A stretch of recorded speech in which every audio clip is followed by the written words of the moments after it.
So I love bringing in the exotic animals, the exotic flowers, doing thousands and thousands of candles, just giving the whole world spin. And transformations is always our biggest. So we can take the ordinary and make it extraordinary. So yeah, from taking barns to warehouses and transforming to an oasis is what we love to do. What are some of those things, the myths that people think when it comes to wedding costs, that they might be shocked to find out how much it really, really costs for some of the big ticket items that you see?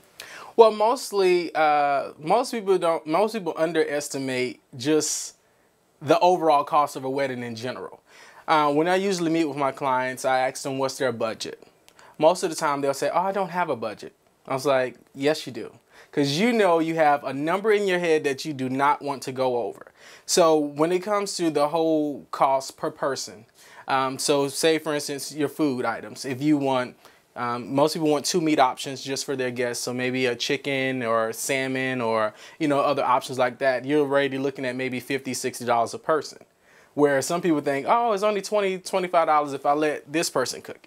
So it's that price comparison with food per person, but you want china, you want glassware. It depends on your buffet versus seated dinner. So it's a lot that goes into that account. That's just one cost. You have your photography, your videography, your cake. You have, the florals. Everything plays a major part, even transportation. People don't think about all of that stuff. DJ. So by the time you get through adding up your list, you're already at $40,000 because you haven't even included the venue. So it's like people think that they can do a wedding. I've had someone think they can do a wedding on $2,000 or $3,000.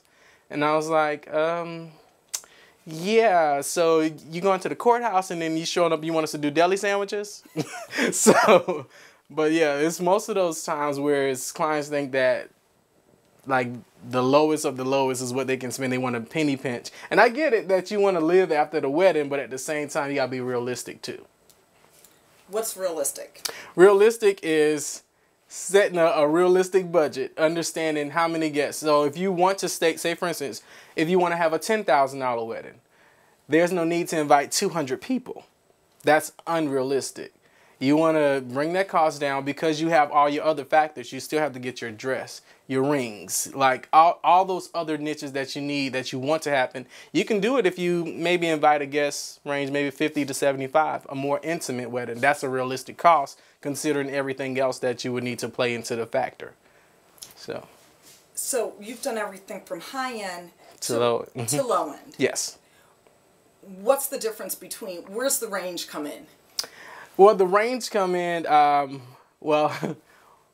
minimum wedding we've done started off at 10, and then we've gone up to, like, as I said, over 400,000 or more. And I work with all types of clients, all types of budgets, because one need may not be that need of another. And sometimes you have some clients that just want simple, classic, and chic, and we love it.